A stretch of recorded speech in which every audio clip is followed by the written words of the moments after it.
Jadi, yang saya hormati Bu Dewi, Bu Yulita, Pak Ahmad Irfandi, Bapak Ibu dari Belmawa, dan Bapak Ibu perwakilan dari perguruan tinggi. Ya, mohon izin untuk share screen.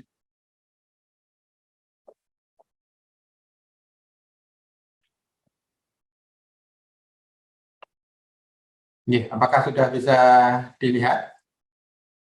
Sudah, Pak Onggo, tinggal di full screen saja. Baik, ya.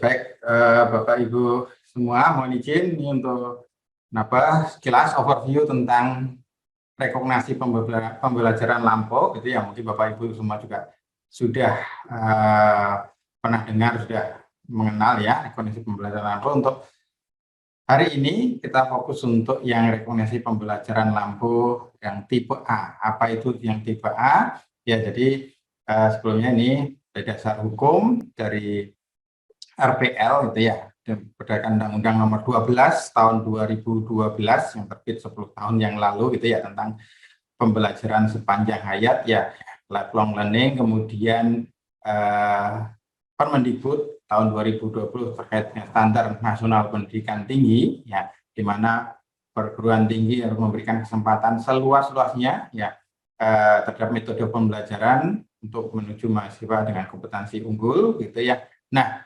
di tahun 2021 kemarin gitu ya, muncul Permendikbud-Ristek ya nomor 41 tahun 2021 tentang rekognisi pembelajaran lampau ya. Jadi sudah disinggung oleh Bu Dewi ya, untuk memberikan kesempatan kepada semua orang untuk melanjutkan pendidikan di level yang lebih tinggi, pendidikan tinggi gitu. Dan alhamdulillah belum lama ini juga sudah muncul petunjuk teknis RPL pada perguruan tinggi yang menyelenggarakan pendidikan akademik ya, dari Dirjen Dikti Ristek yang nomor 162 tahun 2022.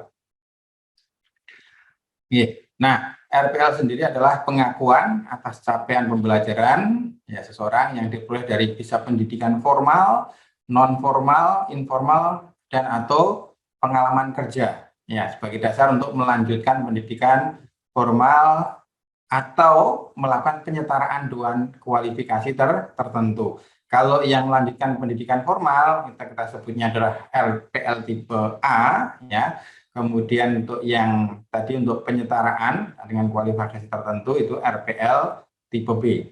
Nah, untuk BAPEM ini nanti adalah untuk RPL tipe A. Nah, ini latar belakangnya ya. Jadi beberapa pertimbangan ya dengan sistem multi entry multi exit system untuk ini. Jadi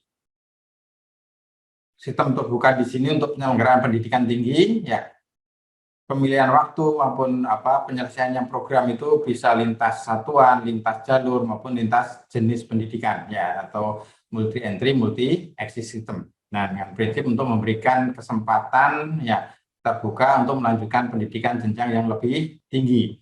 Ada kemungkinan misalnya karena keterbatasan biaya begitu ya, sehingga tidak lanjut setelah lulus SMA, tidak bisa lanjut ke perguruan tinggi, atau mungkin juga yang mulai dari diploma 3 gitu ya, kemudian memutuskan untuk bekerja dulu gitu ya.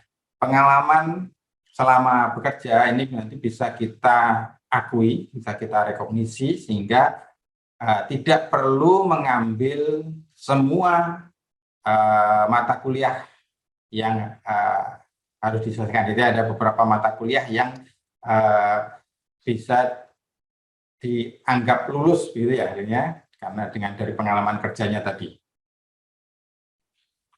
Nah, dari prinsip penyelenggaraan RPL tentunya tadi accessibility ya, untuk menjamin akses kesempatan belajar secara adil dan inklusif. Jadi semua orang bisa melanjutkan studinya begitu. Kemudian juga ekvivalen, jadi penilaian yang setara dari hasil belajar baik dari pendidikan formal, non formal ya, maupun pengalaman kerja. Jadi pengalaman kerja itu bisa kita akui bahwa sudah memiliki kualifikasi tertentu, sudah lulus misalnya kalau dengan mata kuliah sudah mampu lulus ya capaian pembelajaran setara dengan mata kuliah X gitu misalnya. Dan juga transparansi gitu ya. Jadi menyediakan informasi mengenai RPL yang dapat diakses ya secara terbuka oleh publik gitu ya.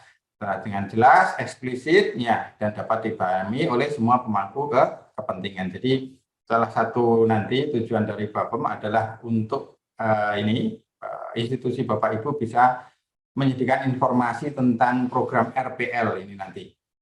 Nah, tentunya juga yang penting gitu ya juga masalah kualitas ya. Jadi program RPL ini bukan apa ya shortcut untuk dapat ijazah begitu, tapi kualitas tetap harus kita jaga gitu ya. Penjaminan mutu terhadap proses pelaksanaan RPL ini juga harus terjaga. Nah, untuk RPL tipe A ini adalah pengakuan capaian pembelajaran secara parsial ya untuk melanjutkan ke pendidikan formal. Jadi bisa dibilang ini jalur masuk gitu ya untuk bisa melanjutkan ke pendidikan formal. Ya, jadi pengakuan hasil belajar yang bisa diperoleh dari program studi pada perguruan tinggi sebelumnya. Ya, misalnya lulusan D3 atau mungkin juga mahasiswa yang terpaksa tidak bisa menyelesaikan studinya karena beberapa alasan, misalnya karena tadi biaya gitu ya sehingga memutuskan untuk keluar gitu ya untuk bekerja dulu gitu ya, atau juga dari pendidikan non formal dan informal. Ya, nah misalnya tadi udah bekerja dulu gitu ya, pengalaman kerja kalau misalnya dari sebagai contoh gitu ya, D3 analis kimia begitu, kemudian kerjanya juga sesuai bidangnya, kemudian pengen melanjutkan di ke jenjang yang lebih tinggi, pengalaman kerja ini bisa kita akui gitu ya, secara parsial tentunya, sehingga jumlah SKS yang harus ditempuh misalnya untuk menyelesaikan S1 itu sebagai gampangnya adalah 70 SKS, dan ada beberapa mata kuliah yang sudah kita akui sehingga tidak perlu menyelesaikan tadi yang 77 SKS. Nah, dalam melaksanakan RPL ini pimpinan perguruan tinggi dapat membentuk unit pelaksana RPL atau juga bisa menambahkan fungsi pelaksana RPL pada unit yang sudah ada perguruan tinggi sebagai pengelola RPL, misalnya karena ini terkait penerimaan mahasiswa, tentunya misalnya di unit penerimaan mahasiswa gitu ya, ditambahi tugas untuk pengelola RPL. Nah, ini tapi itu untuk yang tadi, kalau yang pengakuan dari capaian pembelajaran dari perguruan tinggi sebelumnya nanti istilahnya transfer kredit. Ya, kalau yang dari pendidikan formal, non formal, informal maupun pengalaman kerja ini perlu assessment. Ya, perlu assessment, perlu rekognisi. Nah, ini nanti yang form-formnya yang perlu disiapkan. Untuk peserta RPL sendiri ada persyaratannya, yaitu paling rendah lulusan sekolah menengah atas atau sederajat, kemudian ada MA gitu ya, ada SMK begitu, kemudian memiliki pendidikan non formal, informal atau juga pernah sudah punya pengalaman kerja yang tentunya relevan dengan program studi yang dituju gitu. Nah, untuk yang syarat penyelenggara, syarat suatu institusi pendidikan tinggi bisa menerima atau membuka program RPL ini adalah satu, program studi yang telah terakreditasi paling rendah B atau baik sekali. Nah, kemudian pimpinan perguruan tinggi perlu menetapkan ya punya pedoman penyelenggaraan RPL.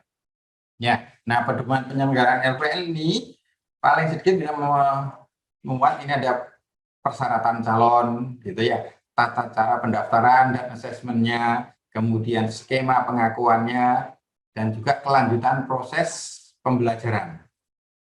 Ya enggak, kalau pembiayaan bagaimana, dan juga penjaminan mutu ya penyelenggaraan RPL. Nah, ini juga perlu selain tadi pedoman penyelenggaraan RPL di peraturan akademik ya, itu juga memuat peraturan tentang akademik tentang mahasiswa RPL. Ya, nah ini mencakup paling sedikit batas maksimum ya kredit atau SKS yang dapat diakui dan lama studinya.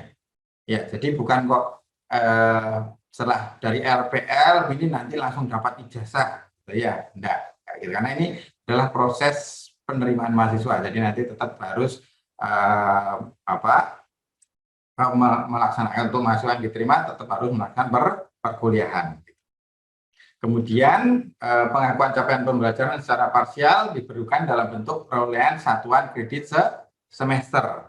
Jadi misalnya kalau dari pengakuan yang transfer kredit begitu, ada kemungkinan ya tidak semua SKS atau mata kuliah yang telah diambil di jenjang sebelumnya, misalnya D3 itu enggak diakui semua, begitu ya. Bisa jadi karena ada beberapa persyaratan, salah satunya adalah nanti misalnya kalau transfer kredit CPL, kita lihat dari CPL-nya ya berapa persen kesamaannya ya. Itu 80% harus sama misalnya, seperti itu ya, baru bisa diakui. Kalau kurang berarti tidak bisa diakui. Nah, terkait alur penyelenggaraan RPL tipe A ini gitu ya, nanti kalau pertama pimpinan PT nanti tentunya membentuk unit pelaksana RPL gitu ya, kemudian pemohon atau calon ini mendaftarkan dan juga bisa melakukan konsultasi dulu dengan pengelola RPL. Kemungkinan ya ada calon ini yang masih bingung gitu ya, ini sebaiknya saya masuk atau daftar di prodi yang mana yang sesuai dengan pendidikan sebelumnya atau mungkin dengan pekerjaan yang dia lakukan saat ini, begitu ya. Nanti bisa melakukan konsultasi.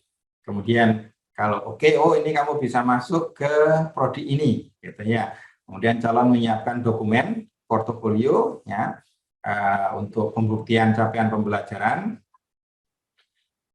Setelah itu pengelola RPN melakukan proses assessment, ya rekognisi sesuai prosedur tentunya ya, dan kriteria yang ditempatkan untuk setiap mata kuliah atau kelompok mata kuliah. Nah ini tentunya nanti pengelola atau perguruan tinggi perlu memberikan informasi capaian pembelajaran, ya yang detail begitu ya, yang bisa diakses oleh ini pemohon atau calon pendaftar. Kalau direkognisi, gitu ya, setelah direkognisi memutusnya, kalau tidak ya sudah nggak bisa lanjut, gitu ya. Kalau iya, kemudian pimpinan PT menetapkan SK tentang daftar mata kuliah, ya, dan jumlah SKS yang diakui. Setelah rekognisi ya diakui, gitu ya, yang direkognisi. Nah, setelah itu perlu melaporkan ke PDDB. Ya, kita semua tahu sekarang semua data-data akademik semua perlu kita laporkan ke PDDB. Ya. Nah, ini juga dari Belmawa itu ada aplikasi sistem e-rekomendasi RPL akademik. Nanti akan ada penjelasan detail di sesi berikutnya gitu ya. Aplikasi pelaporan pelaksanaan RPL gitu ya, akademik, di mana pengelola nanti melaporkan kesiapan pelaksanaan RPL ya melalui verifikasi pemenuhan dokumen persyaratan ya secara mandiri nanti di sistem ini ya. Detailnya nanti akan dijelaskan di sesi tersendiri tentang Sierra ini. Nah, untuk mekanisme asesmen tadi calon mahasiswa perlu menyiapkan formulir evaluasi diri ya FED. Nah, tadi nanti ada formnya, contoh formnya gitu ya, nanti diajukan untuk diverifikasi maupun diverifikasi oleh asesor gitu ya. Nah, kemudian mungkin dari evaluasi diri tadi masih belum ini ya, perlu wawancara. Nah, bisa dijadwalkan wawancara dengan calon mahasiswa begitu ya, calon mahasiswa RPL ini untuk menggali lebih lanjut gitu ya tentang ya kita intinya sebagai pengelola nanti ya untuk mengumpulkan bukti-bukti lebih lanjut gitu ya, apakah kemampuan calon ini memang bisa direkognisi atau tidak gitu ya. Kalau memerlukan bukan cuma wawancara, perlu juga mungkin di bidang-bidang tertentu perlu demonstrasi gitu ya. Misalnya pendidikan guru gitu ya, kita minta untuk demonstrasi gimana cara mengajar misalnya seperti itu. Nah, kemudian juga bisa meminta bukti-bukti tambahan asesor. Intinya kita yakin bahwa calon itu bisa kita rekognisi ke mata kuliah atau SKS tertentu. Nah, untuk asesor sendiri tentunya dari dosen gitu ya, yang memiliki kualifikasi untuk melakukan penilaian dan pengakuan CP, capaian pembelajaran ya. Atau juga bisa selain dosen tetap ya, pengelola atau perguruan tinggi dapat menunjuk praktisi atau organisasi profesi yang relevan ya, dan memiliki kualifikasi tertentu untuk melakukan penilaian dan pengakuan tadi capaian pembelajaran. Nah, Bapak Ibu, ini contoh saja ya, formulir RPL tipe A gitu ya. Nanti formatnya bisa dikembangkan sesuai kebutuhan penyelenggara RPL ya. Contoh saja yang pertama adalah FED ya, petunjuk calon mahasiswa ini nanti berisi apa oh ya, ini mohon maaf, ini petunjuk untuk calon mahasiswa, petunjuk yang kita perlu informasikan ke calon mahasiswa, bisa di website, misalnya website penerimaan mahasiswa begitu ya. Nah, intinya informasi tentang RPL itu apa gitu ya, katanya dengan kesempatan untuk melanjutkan pendidikan tinggi.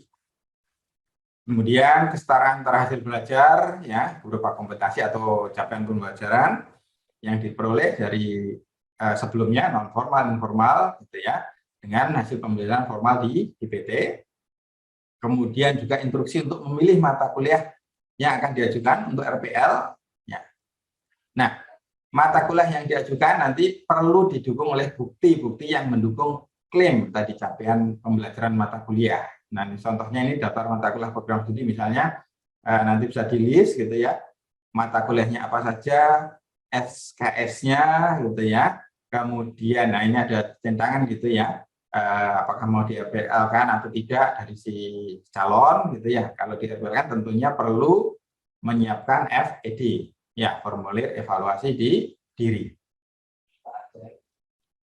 Nah, ini contoh untuk aplikasi RPL tipe A. Nah, nanti bisa berisi ini nanti program studinya apa, jenjangnya gitu ya, S1, S2 gitu ya. Kemudian nama perguruan tinggi, ada rincian data calon mahasiswa, ya data pribadi, data umum, data pendidikan gitu ya.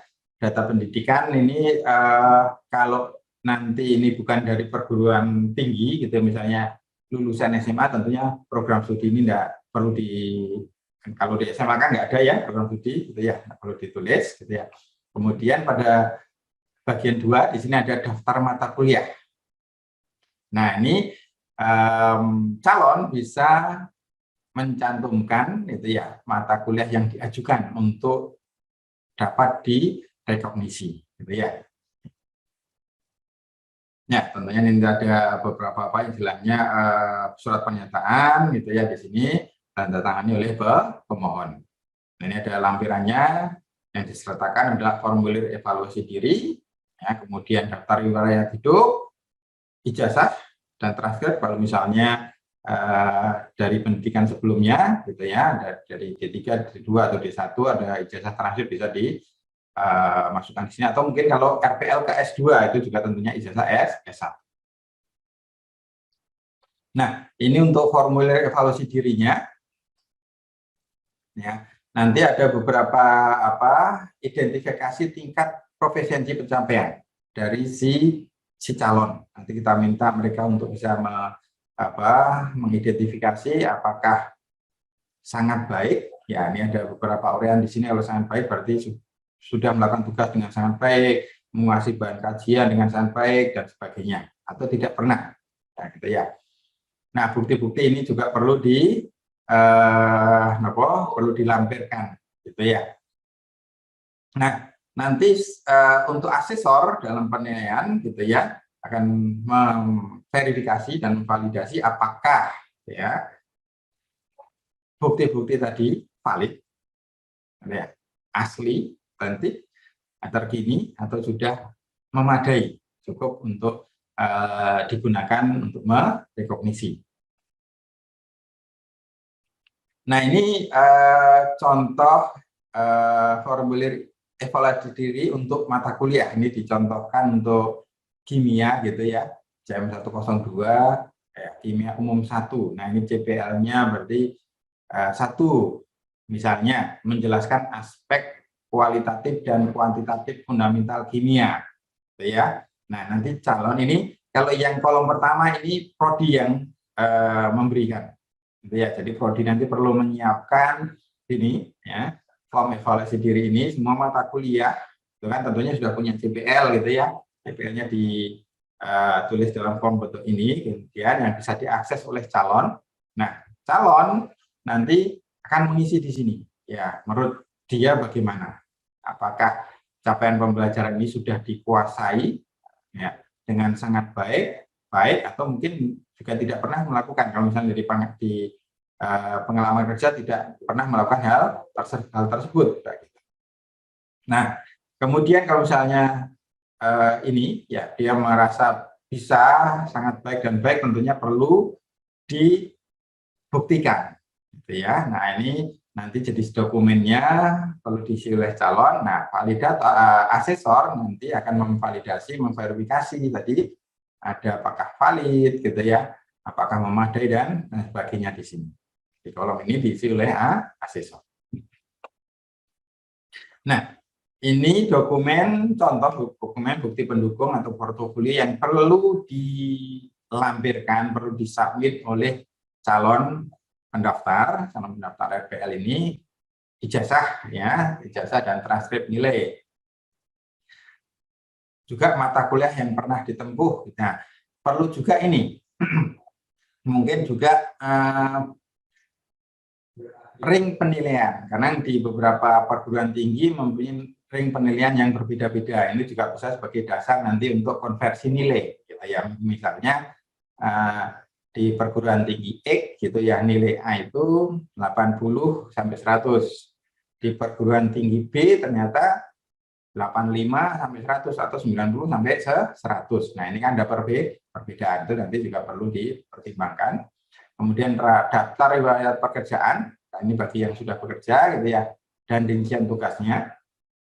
Kemudian juga mungkin sudah memiliki sertifikat kompetensi. Nah, ini juga bisa disubmit. Kemudian sertifikat pengoperasian atau lisensi, ya sesuai dengan jabatan kerja yang dimiliki. Foto-foto pekerjaan yang pernah dilakukan, ya, dan deskripsi pekerjaannya, logbook, ya, buku harian, gitu ya. Kemudian lembar kerja atau lembar tugas ketika bekerja, ya. Bisa juga dokumen analisis, ya, perancangan, ya, kota bekerja. Catatan pelatihan di lokasi tempat kerja, kemudian waktu kerja sudah istilahnya ditugaskan untuk pelatihan, atau mungkin juga mandiri mengikuti pelatihan bisa dilampirkan sebagai dokumen pendukung. Keanggotaan asosiasi profesi, gitu ya. Dan juga penting juga adalah referensi, ya, dari pimpinan atau pemberi kerja. Ya, penghargaan kalau misalnya pernah dapat, gitu ya, penilaian kinerja dari suatu perusahaan tempat kerja, gitu ya, dan juga dokumen lain yang relevan. Ini contoh bukti pendukung, gitu ya, sertifikat, ijazah, gitu ya, transkrip nilai, kemudian ini surat keterangan dari perusahaan tempat bekerja, gitu ya, bisa juga foto-foto. Tadi foto-foto selama bekerja bisa dilampirkan juga. Ya, ini contoh penilaian evaluasi diri, misalnya dari dia mengklaim untuk rekayasa transportasi jalan, itu ya, menjelaskan konsep transportasi, konsep dan tujuan teknik lalu lintas, dia klaim sangat baik, gitu ya. Nah, dari asesor berdasarkan dokumen yang sampaikan oleh calon, menilai semuanya valid, ya, terbaru gitu ya, dan juga memadai. Ini untuk biodata asesor akademi ini mungkin ini ya secara umum aja ini untuk sebagai asesornya. Skip aja. Nah, ini daftar riwayat hidup pemohon, itu ini contoh gitu ya. Tentunya identitas diri, gitu ya, status pekerjaan, riwayat pendidikan, tadi pelatihan yang pernah diikuti, misalnya pernah ikut seminar, gitu ya. Sebagai contoh misalnya secara dari S1 ke S2, gitu ya. Nah, salah satu persyaratan untuk lulus S2 kan pernah mengikuti seminar. Nah, ternyata pemohon ini juga pernah ikut melakukan seminar atau juga menulis di publikasi ilmiah di jurnal. Nah, itu nanti juga bisa direkognisi begitu. Oke, ini contoh tentang form-formnya. Tentunya nanti bisa disesuaikan sesuai dengan kebutuhan di program studi, Bapak Ibu. Nah, setelah itu pimpinan PT ya menerbitkan SK ya hasil assessment RPL ini contoh saja. Saya kira kalau SK hampir ya semua formatnya seperti ini, ada menimbang, mengingat, menetapkan gitu ya. Nah, daftar calon, nah di situ nanti dilengkapi di situ di SK itu ya mata kuliah atau SKS-nya berapa yang diakui, sisa SKS yang harus ditempuh berapa itu. Nah, ini untuk contoh SK penetapan asesmen RPL tipe A. Ya. Oke, Bapak Ibu, demikian overview singkat terkait RPL tipe A.